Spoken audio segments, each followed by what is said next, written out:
Sometimes it doesn't. And sometimes you push on it and it's something else. Thank you. Use cookie.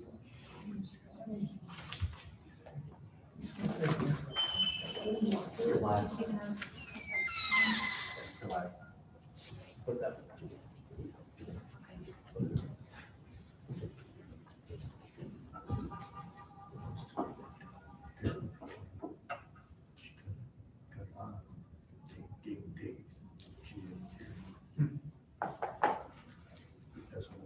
I can sit with Harry, but I don't know if you're part of that.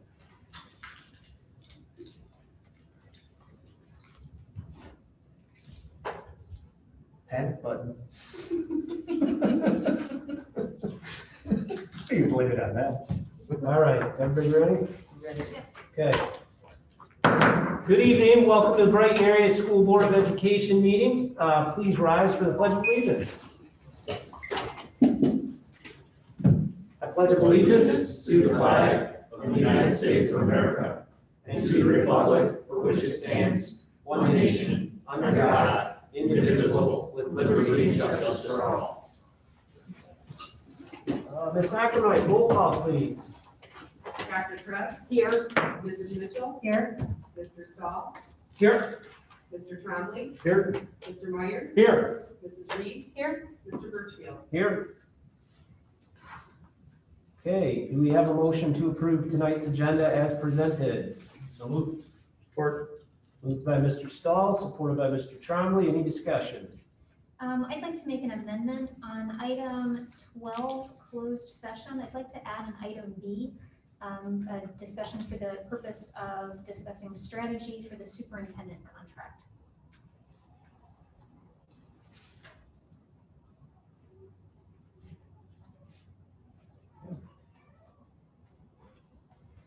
Any other discussion? Okay, all those in favor signify by aye. Aye. Any nays? Okay, that passes 7-0.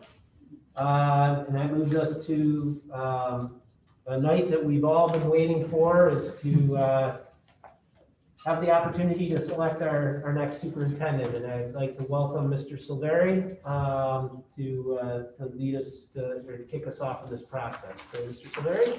All right, thank you very much. Glad to be back with you one more time.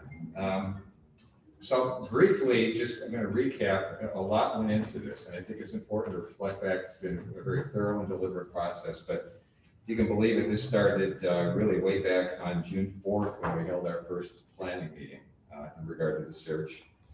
That led to getting feedback from your stakeholders and from you, helping to develop the candidate profile and the posting for the position. On Monday, August 3rd, we met and you selected from 21 applicants, 6 to participate in the first round interviews. Following that, you narrowed the field down to 3 finalists. When the finalist interviews were conducted, when we had them come in, the finalists also each met then with your central administrative staff.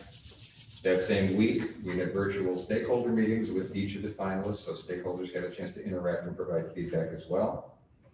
And this past week, a subcommittee of the board, 3 members visited the work site of all 3 of the finalists, had a chance to interact with stakeholders, ask questions, and share their observations from those visits and with the other 4 board members. So through all of that, you got a lot of data to consider. You've had time to consider it.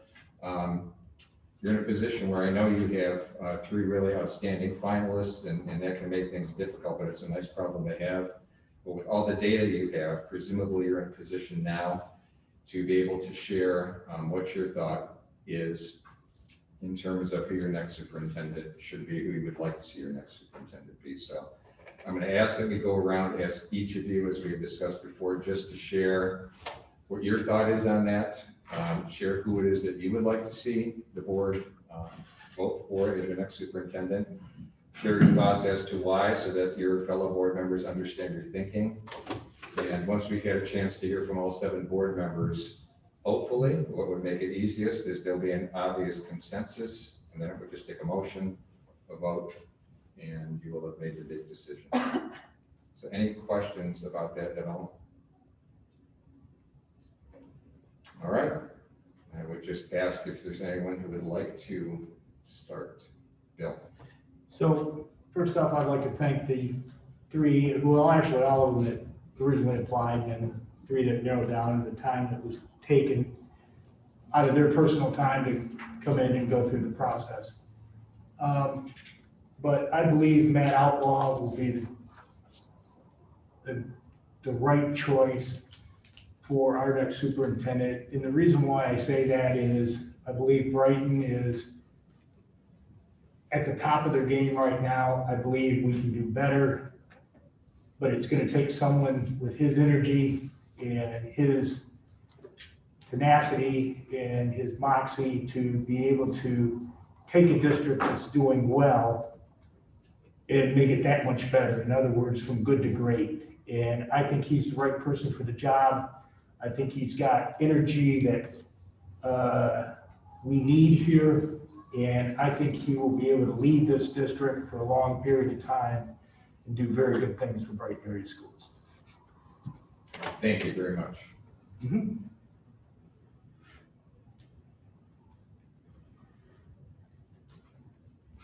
So I'll go next. Thank you. I agree with Bill. I think Dr. Outlaw possesses all the qualities that this board and the community identified in the beginning of this process that we thought was important to have a superintendent next in this position. However, the ones that I think stand out are his dedication to this community and the district. He's lived in this community for 44 years. And in regards to the district, he went through this school system. He graduated from Brighton High School. He has kids in the district as well.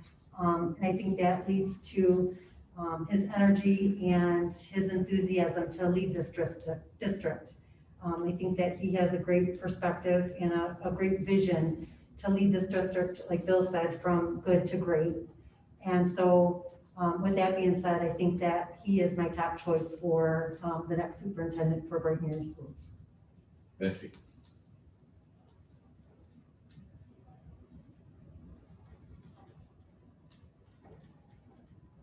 I'll be happy to go now. Thank you.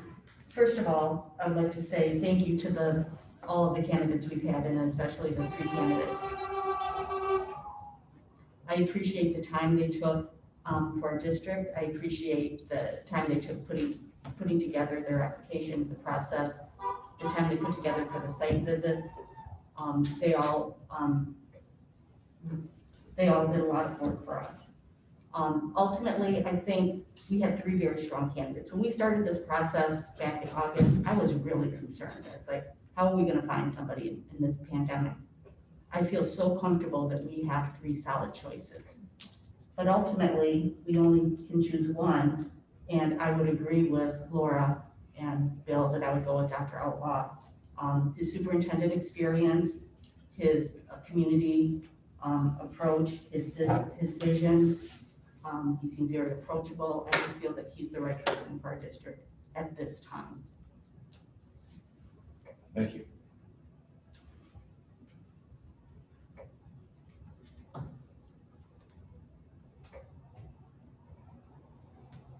Ken? Brandon? Alicia? I'll break the ice. I think we were very lucky in having Mr. Outlaw, Mr. Minka, and Mrs. Irvine as our final three. All three of them have attained their own form of greatness. They all bring many great attributes to the table. Many great things said by their communities of all three of them.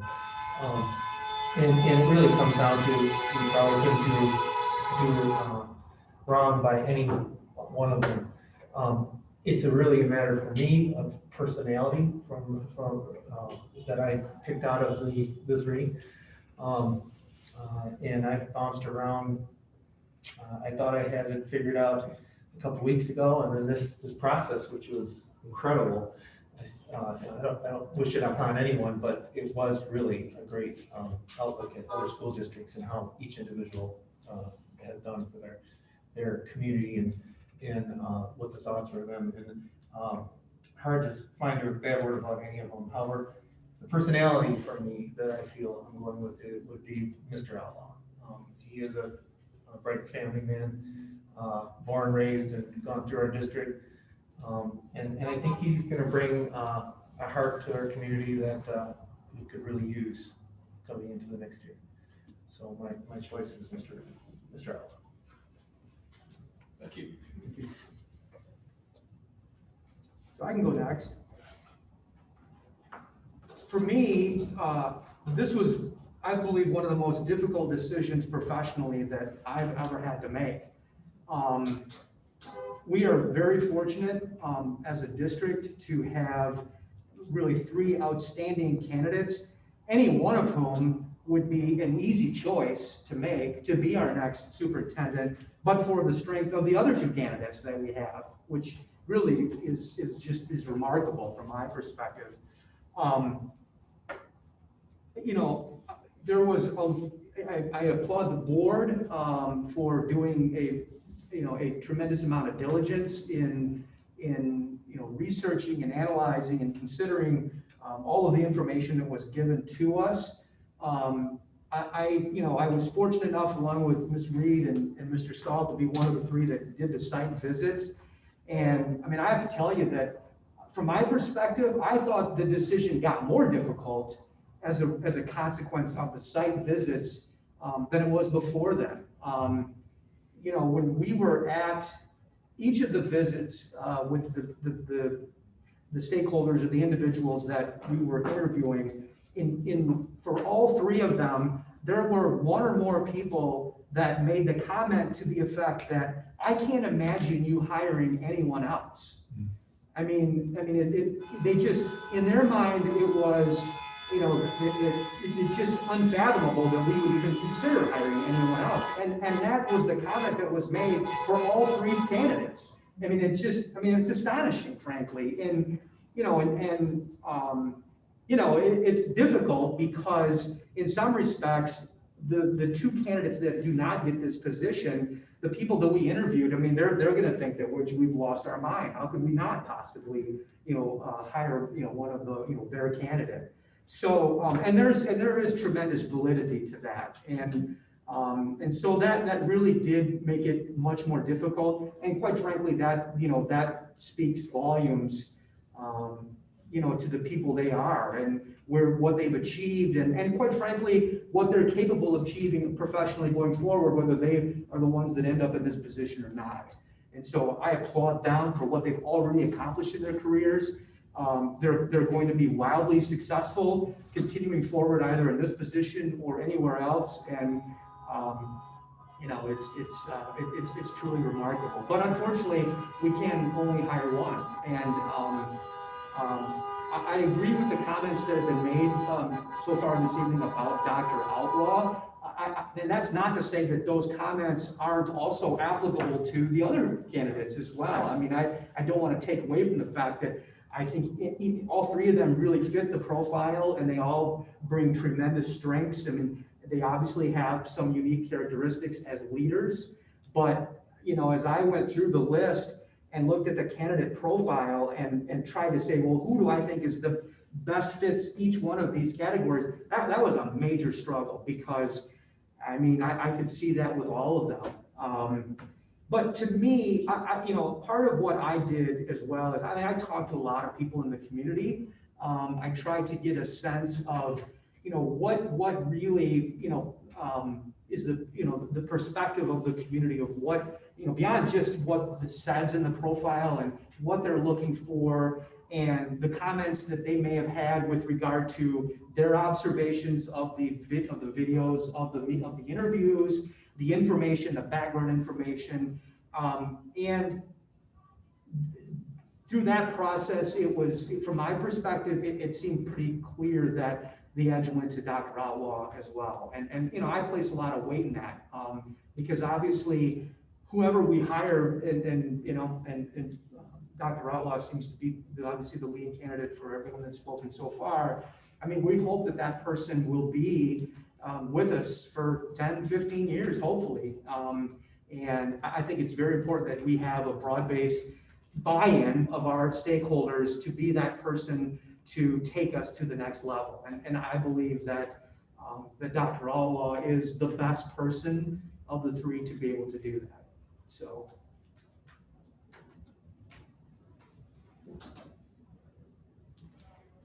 I will echo what Mr. Myers said. The site visit process definitely made this decision much harder for me. I want to take a moment to thank not only the candidates, but all of the people that supported them through their site visits and all the people that participated in each of the stakeholder group meetings. The feedback that we got from the folks that participated, from our teachers, our staff members, our central office team, and all of our parents and community members that took time out of their schedules to be a part of this process definitely helped. I think that it helped inform my decision. I can't hear you, Alicia, the horns are being blown. And I'm sure that it helped inform the decision for the rest of the board members too. So we sincerely appreciate, I sincerely appreciate that level of community feedback and the commitment to making sure that Brighton Area Schools continues to be the best district that it can. You know, this is definitely one of the hardest choices that I've had to make. Each of these candidates brings a wealth of knowledge and strength to the position. They bring, I think, an equal level of knowledge and experience and understanding of the complexity and the difficulty of the job.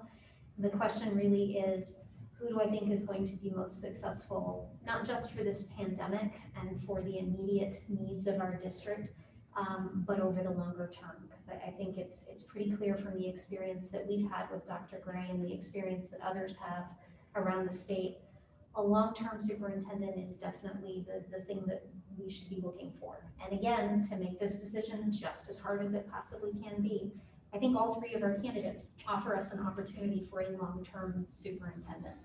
And it's very difficult to pick who I think that right person is. Based on a lot of the feedback that we've seen from the community, in addition to the feedback that we got through the site visits, the enthusiasm and the excitement that was expressed during the interviews, I agree with my fellow board members. Dr. Outlaw is our best choice. I think that he has he's demonstrated in Brandon area schools, or I'm sorry, in the Brandon School District, that he has a vision. He knows how to develop a vision in concert and collaboration with the community and with the stakeholders within the district. He knows how to get everybody else excited about that vision, and then he can help form a collaborative plan to move forward and continually move forward even when things are already good and going well, to continue to see the areas where the district can improve and the way to get support behind that improvement. So I would support Dr. Outlaw as our next superintendent. So, echoing a lot of what has been said, obviously, this has been a real process. I think that when we started this, I know we weren't expecting to be looking for a superintendent during COVID.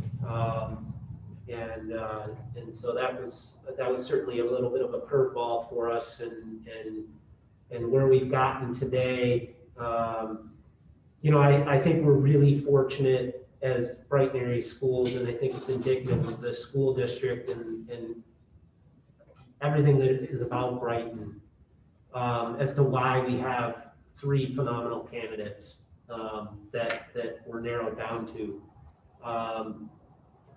I have no doubt in my mind that any one of the three candidates would be exceptional in this position. I think that they all have just a wealth of experience and backgrounds that bring exactly what we need to this position. I think the fact that we have 3 candidates who have a local flavor. One's internal and 2 that live here and choose to send their kids to our school district. It says a lot, even though they're both, 2 superintendents outside of the district. So, this process has been very, very valuable, I think, to me personally, as well as I hope the rest of the board feels the same way. Because I think it gave us an opportunity to really take a closer look at our district and where we want to go and what we believe is important. And similar to what's been said, I think, it's given us an opportunity to hear from our community in a different lens during a very difficult time of what their desires are and what they believe is important. And certainly, Mr. Silveri, you've been extremely helpful in this process, and it's very much appreciated. This is not an easy decision by any stretch of the imagination. It's 3 human beings, it's 3 careers that all want to be here at Brighton area schools, and so.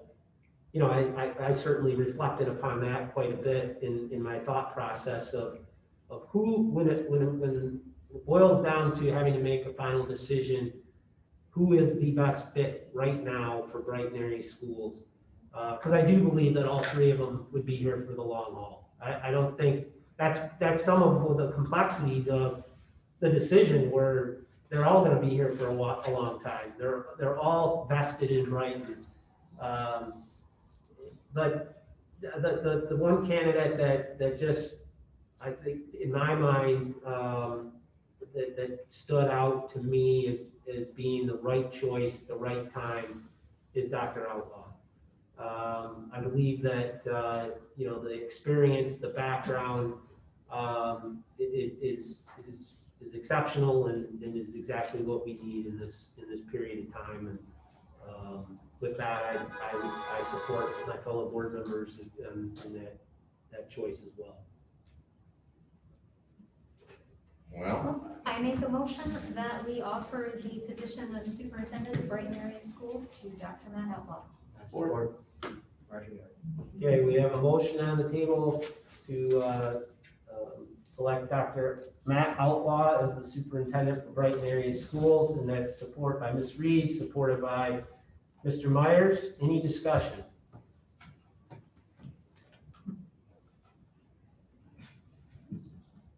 All right. All those in favor signify by aye. Aye. Any nays? That passes 7-0. And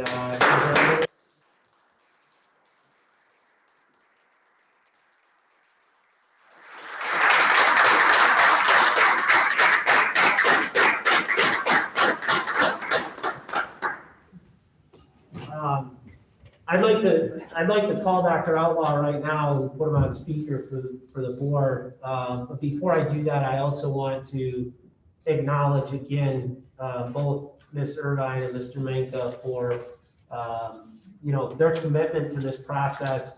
They're without doubt interest in this position, and we feel very fortunate that they were part of this process, and this decision was not taken lightly. So thank you very much. With that, I'll be. You got somewhere to speak now? Mr. Silveri had to send it to me today. In fact, he sent all 3 because I didn't. Okay.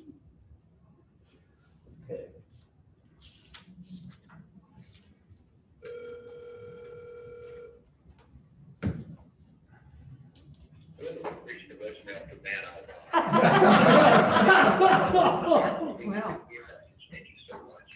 Somebody else must have beat you to it. Please record your voice message. When you are finished recording, press pound for more options. Hi, Dr. Outlaw. This is Andy Birchfield with Brighton Area Schools. I have you on speakerphone and in a public meeting here. We are calling to congratulate you as our appointment as our new superintendent for Brighton Area Schools. If you'd like to give me a call back, I will answer and I will put you on speakerphone. And we'll look forward to talking to you really soon. Take care. Thank you. I hope he still wants his job. It's kind of like, who's calling me from a 616? 616, right? Spam. Spam, right, Yeah. 616 spam. Oh, this might be him. No?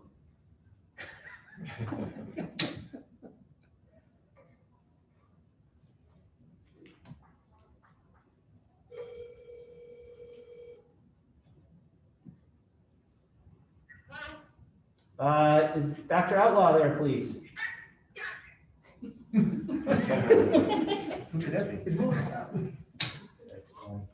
Dr. Outlaw, this is Andy Birchfield with Brighton Area Schools. Good. Congratulations. We have appointed you as our new superintendent, and we're hopeful that you will be willing to accept. Oh my gosh, unbelievable. Cannot thank you all enough for your confidence in me. I can't wait to get to work and enjoy the team. Thank you so much. I cannot tell you how much you're in this now right now.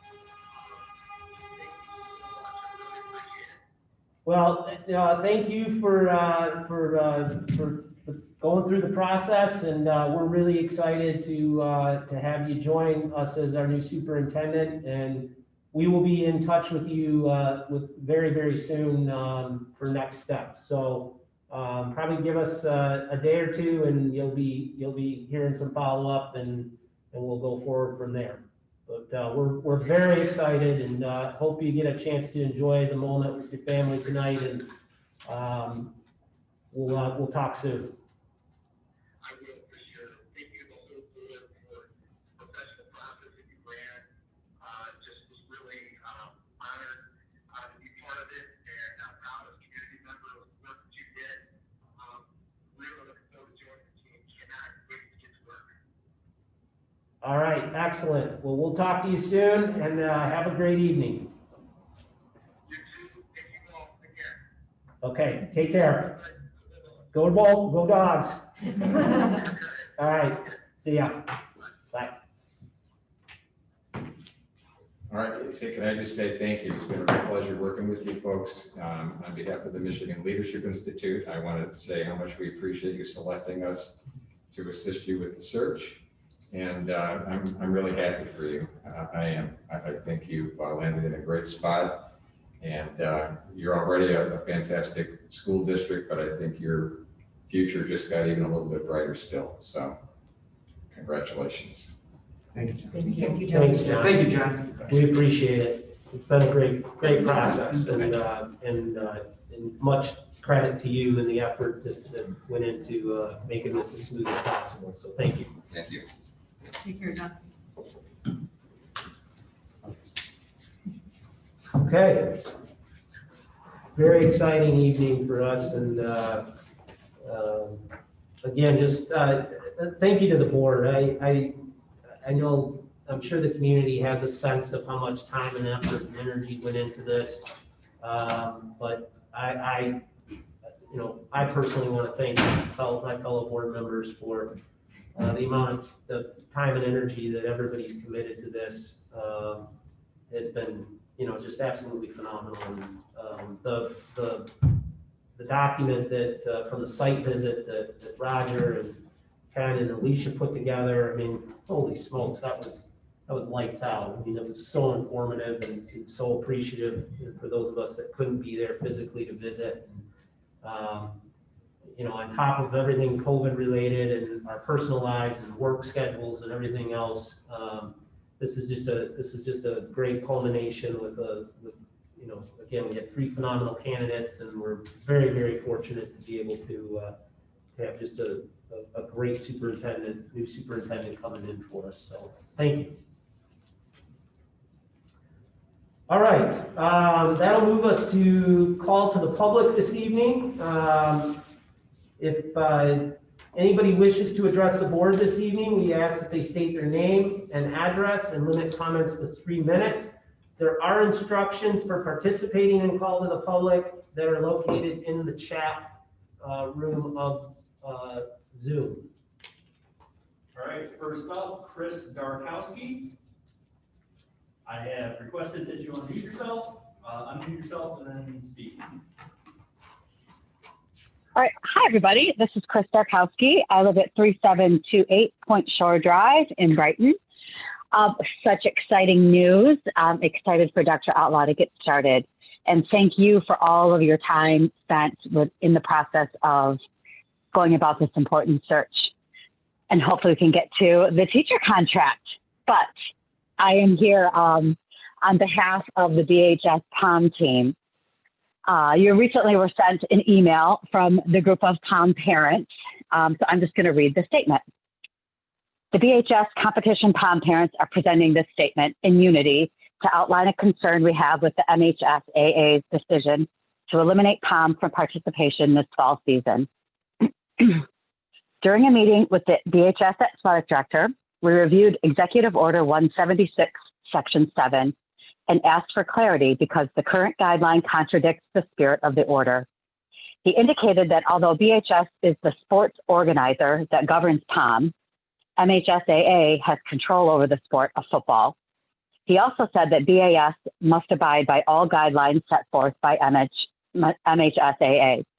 At the end of the meeting, we proposed to work with them to change fall guidance to allow members control over the organized sports they govern, but we are not confident that they will find an equitable solution that supports these BHS athletes. With the current guidance in place, surrounding schools are finding creative ways to add POM participants. For example, they are adding POM athletes to the sideline cheer roster, having them show their skills at halftime, in the visitor stands, and on the track away from participants. This is observed at several games this past Friday. To date, BHS has not found a solution that will allow these athletes to participate with football and cheer this season. I am sure you can see the obvious discrimination here. BHS has one sport that is not participating this fall season, and it happens to be a sport that MHSAA does not govern. Per the governor's order, POM athletes meet the definition of an organized sport. They wear masks and socially distance, and they are no threat to approved participants. Under these circumstances, you can bet that MHSAA would not have left the sport a sport they govern or a boys sport with no fall season. This is an attack on BHS athletics and on the sport of POM, and quite frankly, female athletes. Board members, we are not presenting this statement to just push for POM's attendance at games. We are here to show these athletes that we stand for equal opportunity, that their sport matters, and that they are loved by their parents and community. We hope you understand the significance of this moment, and we ask that as their board, you support their sport and their spirit by working directly with MHSAA to find a solution that allows these athletes to participate with their football and basketball peers this year. We also request that going into next year, the board and athletic department change what is a clear bias against this BHS sport. They should not be left out of their fall season or participation in a Division I championship game because of questionable guidance from a sports organization that BAS has elected in good faith to oversee the athletic program. If we want to build a strong supporting community of athletes, disparities like this need to be addressed. Thank you for pushing for equal opportunity for all BHS sports, and go Dogs. Thank you for your time. Thank you. Edie, I've got a question. I'd like to ask, Dr. Suri, did you get this email? Did you get any emails from the POM parents? Just this afternoon. You never got any prior? Then this afternoon? I was copied on something of a meeting about a week ago. Have you answered any of them? No, like I said, it's just a copy. So I haven't had anything directly sent to me yet. Okay, because I was told there's 4 emails that was sent to you and they haven't received a response yet. Okay, just asking. Thank you. Next, Corey Shaw. Go ahead and unmute yourself, begin speaking. All right, I'm unmuted. My name is Corey Shaw, and I teach 2nd grade at Hilton Elementary School. First off, I want to just say congratulations to Dr. Outlaw. I was lucky enough to be the second grade teacher for both his children. They're a wonderful family, and I think they'll make a great addition to Brighton area schools. So now that we have a superintendent, and now that we know our school funding is stable, it's time for you to offer teachers a fair contract. Our union negotiators are not asking for the moon. We simply ask for a modest cost of living increase. I truly hope all talks of cuts and pay freezes are long gone. Please settle now so we all have one less thing to worry about. We are the Brighton difference. Thank you. Thank you. Cheryl Wagner.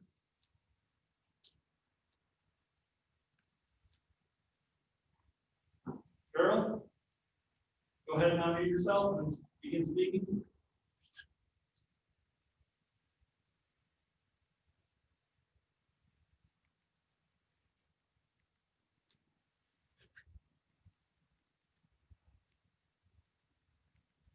Okay, done. Right. And that's all for call of public.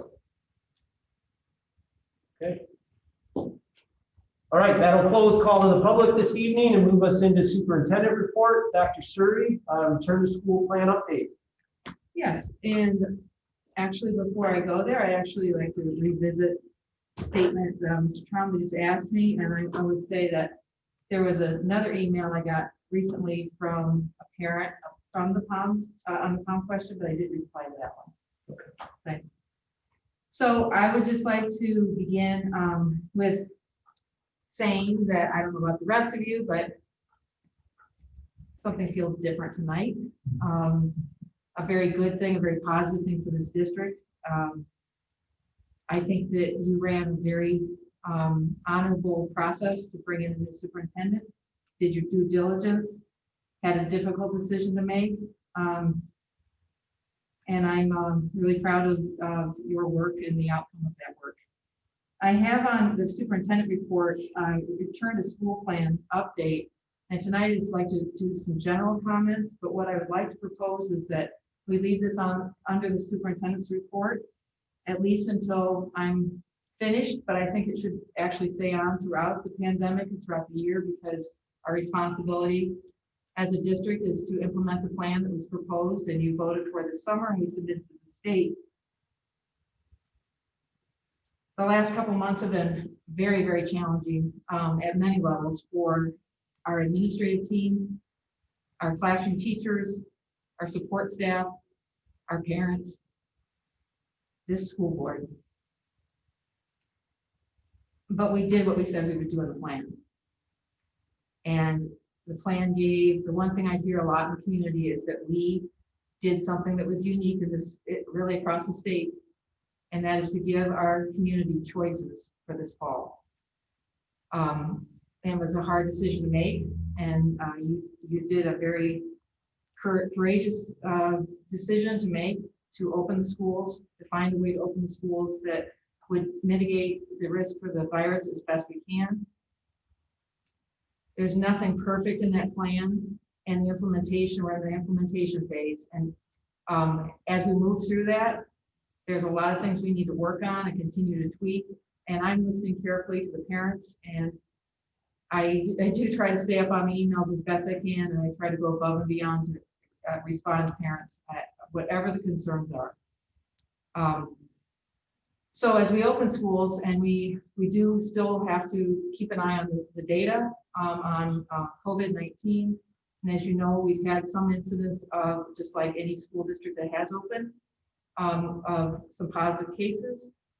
But I will say that the staff, and especially led by Sharon Irvine and the health department, have done an excellent job of helping us to navigate each of those instances, contact the close contacts, be transparent with the district and the staff, that building and the staff, and that will continue.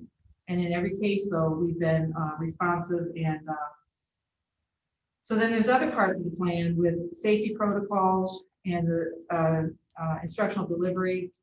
And again, in all those areas, there's things we're working on, things to improve. But I would just say that we're in the third week of instruction, and I'm starting to see the light at the end of the tunnel in terms of we're making that turn. We're seeing with transportation, with cleanliness, with the instructional delivery model, with safety protocols. This is what we need to work on, and this is where we have gotten it very much right. So my proposal to you is moving forward, I would like to bring to you as part of the superintendent's report, a specific topic with some data, with some feedback. We'll ask the community how we're doing. And so that we have, and then with those comments and that data and feedback, here's the need and here's the next steps for that. So that's my proposal for moving forward. And then hopefully Dr. Outlaw will come in and just sort of pick up, and because I think we need to have that conversation all year about what's working and what's not working with the return to school plan. And we're adding into that the academics, which you heard from Liz Mosier at the last board meeting, and that's going to be a critical part of the plan as well. All right, any questions? Good job. Good job. Thank you. Yeah, I want to, I think in reflecting on, the process of the superintendent selection, the effort and commitment and dedication that you put into this district coming back in a time of crisis has been more than I think any of us can probably thank you for. You've done just such a superb job, and we couldn't have done it without you. And I know it's been difficult, and I know there's been some really rough patches, but I want to thank you, Dr. Suri, for just the unwavering commitment to making sure that EAS moved forward and got through some really difficult times. Still staring in front of us, but a lot of hurdles have been cleared since we started, since you came back in, and we couldn't have done it without you. So I want to give you a huge hats off and major kudos. Thank you.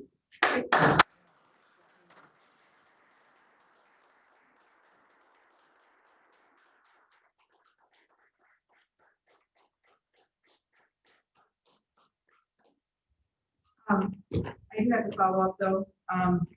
For what you said is absolutely true, but none of this that's happened could have been done without an incredible administrative team. I'm going to tell you that starting in July, I'm kind of worried about some of them. They just don't seem to take breaks. Some of them never did take a break this summer, but I've seen growth in every one of your administrators.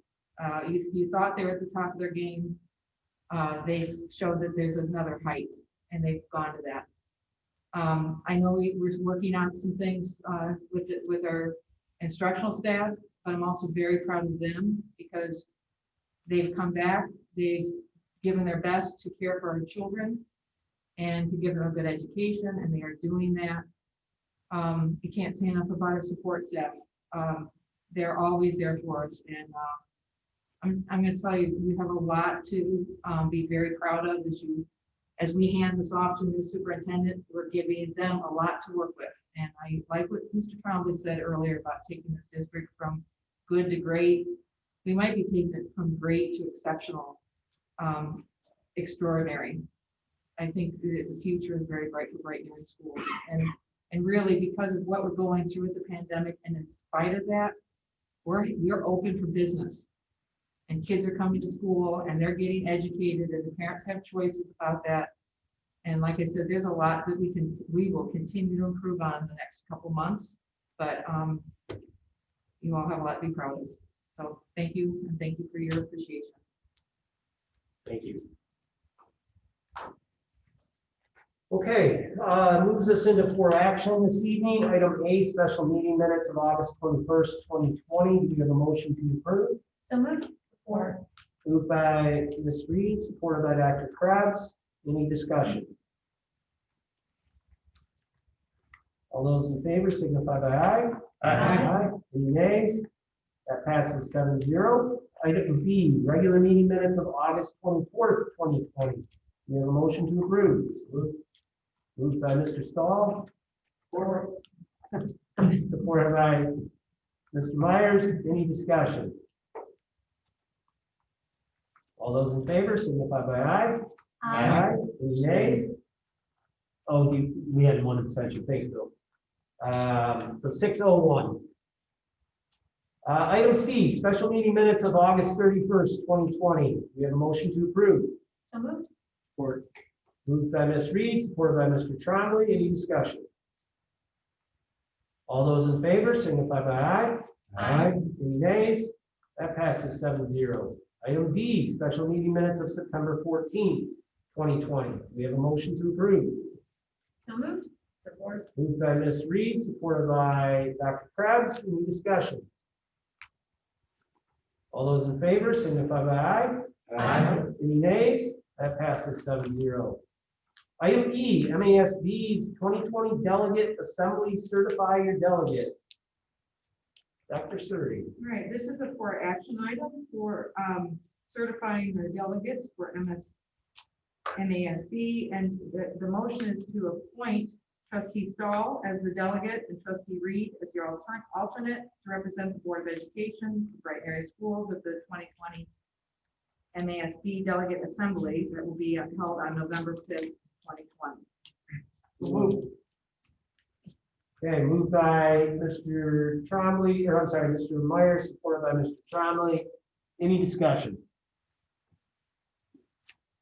Still backing out now. Done deal. All those in favor signify by aye.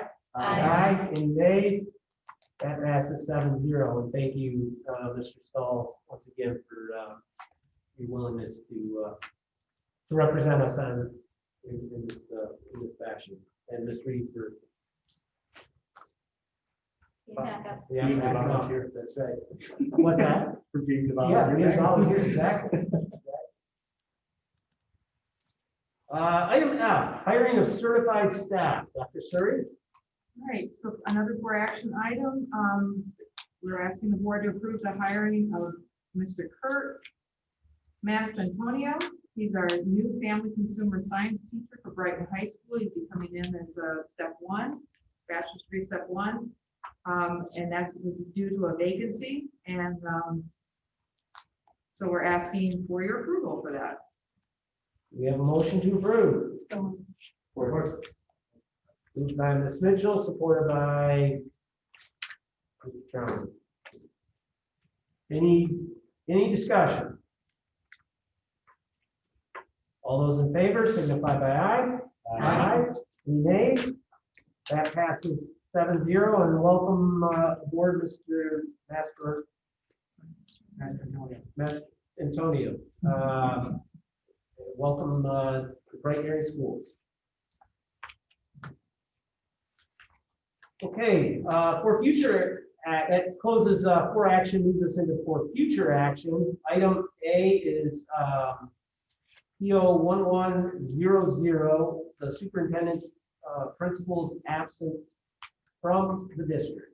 And Ms. Reed, I'm going to turn this over to you. Yeah, the board discussed at the beginning of the summer that we needed to update our policies to better reflect board's intentions for how we handle emergency absences, extended absences, and absence because the superintendent has left the employee of the district.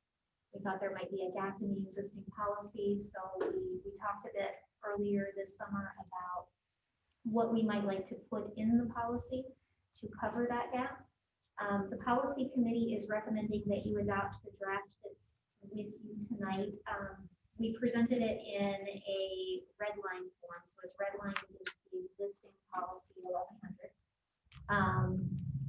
The goal here is to follow the format that we had before, but to make clear that there's a distinction between a temporary absence and a longer term absence. So with the temporary absence, what we're proposing is that annually, preferably at the organizational meeting for the board, the superintendent would designate someone that will be their acting superintendent.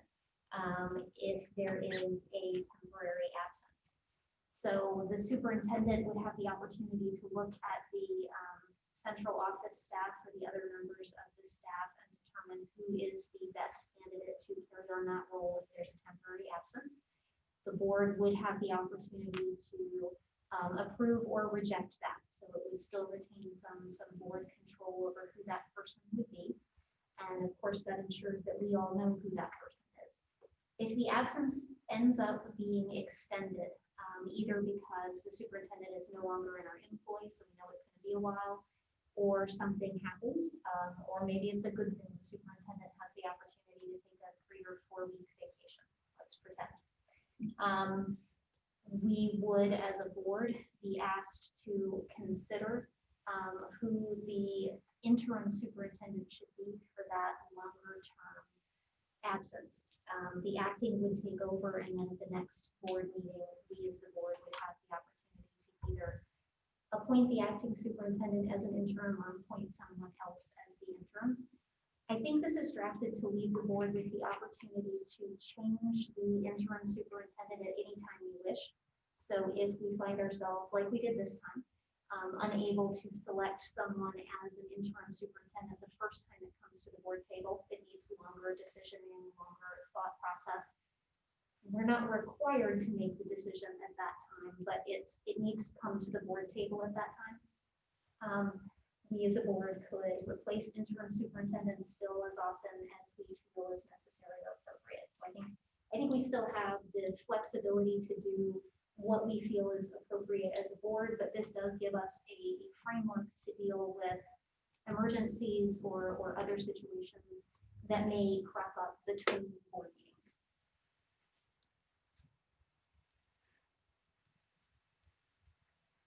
So let us know if you got any feedback for it and any changes that you would suggest so we can bring that back, hopefully for action next time, but we'll bring it for future if that's what we need.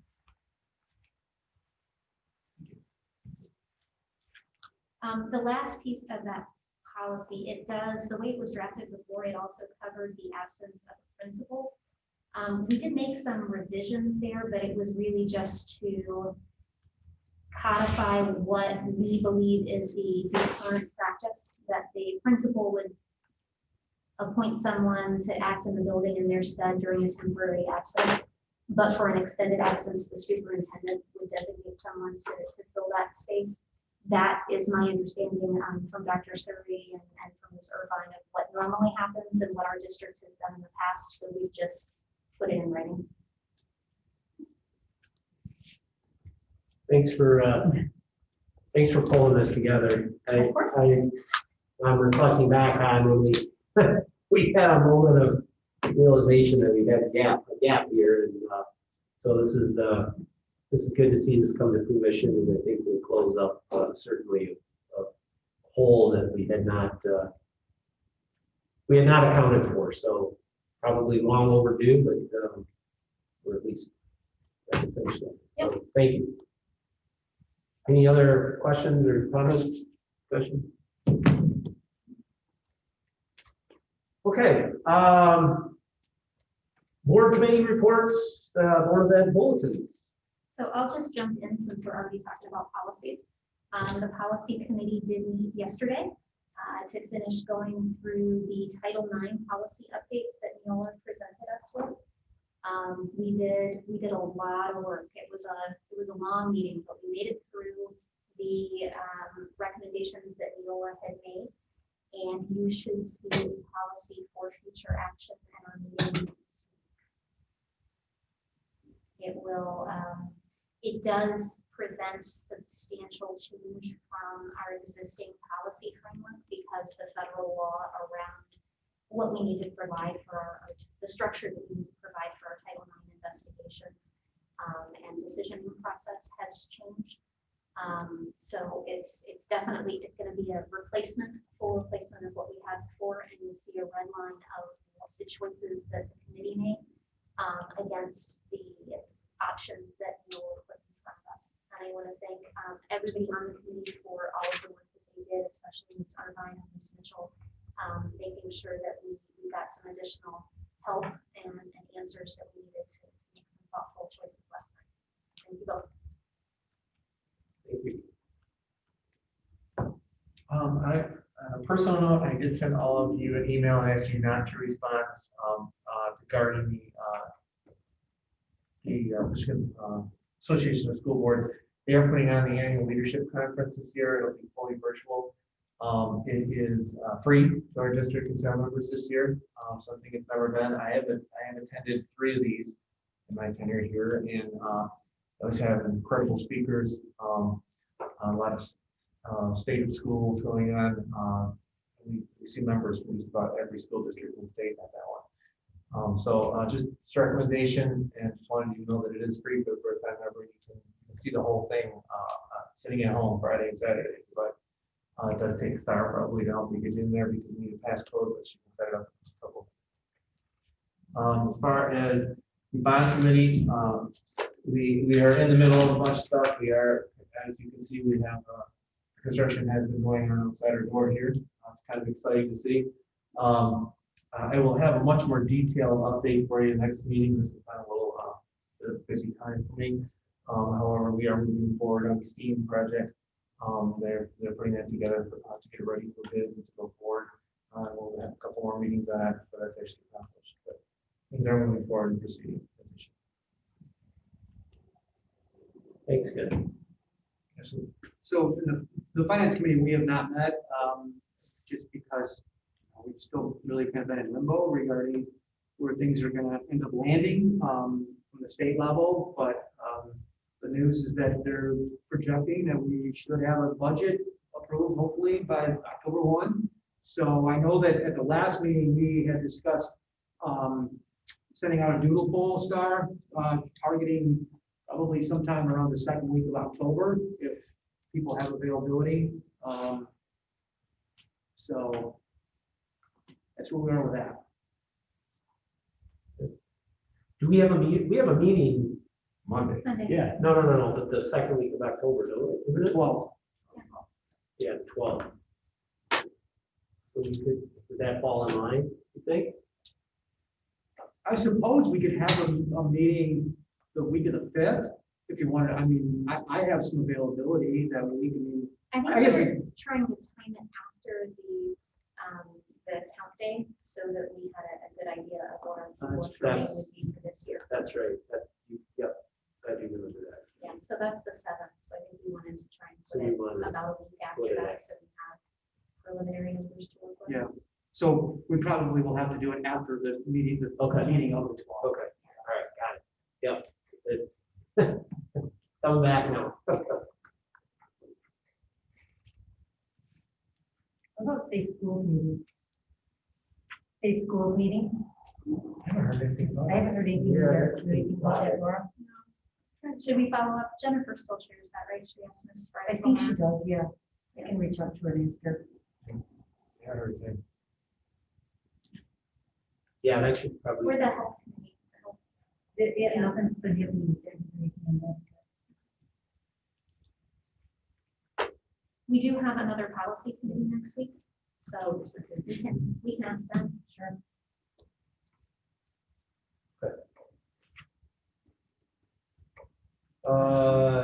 Any other board committee reports or board of ed bulletins? Okay, our next regular board meeting is Monday, September 28th, 2020 at 7 p.m. Just a few days from now. And with that, I'm going to. So I would make a motion to go into closed session for the purpose of the approval of the closed minutes dated August 24, August 31, and September 14, 2020. What? Supported. Mr. Stahl. Me, Dr. Webb, Yes. Mrs. Mitchell, Yeah. Mr. Stahl, Yes. Mr. Conley. Yep. Mr. Myers, Yes. Mrs. Reed, Yes. Mr. Bernfield. Yes. Okay. Let everyone know. Yeah, we will, so we'll go into closed session, to approve the minutes, and then we'll come back out of closed session And then we will go right back into closed session for strategy for superintendent contract. So just clear what's happening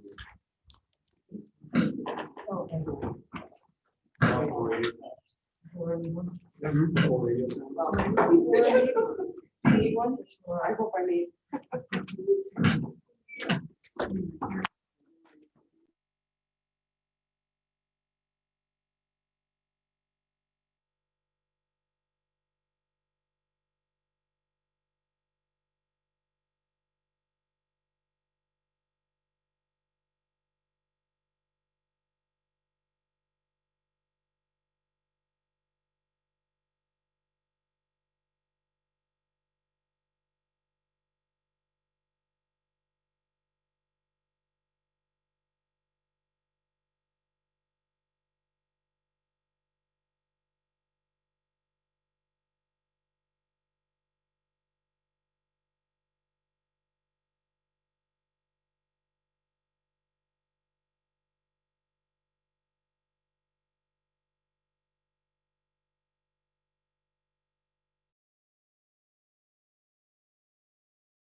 yes. Okay, perfect. Thank you. So at this time, I would make a motion that we go into closed session again for the purpose of discussing strategies relating to the new superintendent contract. Support? Okay. Roll call, Dr. Krebs, yes. Mr. Stahl, Yes? Mrs. Mitchell, Yes? Mr. Trombley, Yep. Mr. Myers. Yes. Mrs. Reed, Yes? Mr. Birchfield. Yes. Okay. And now we will go back into closed session and discuss strategy for superintendent contract, and then we will come back out and conclude the meeting.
We are, okay, thanks. We're back in open session and this meeting is adjourned. Have a good evening.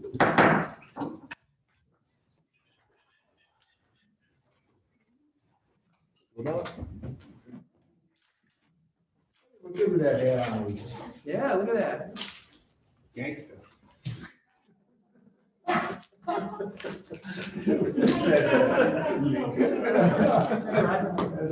Yeah. I was gonna walk out and see what, I go this way and drive it out now.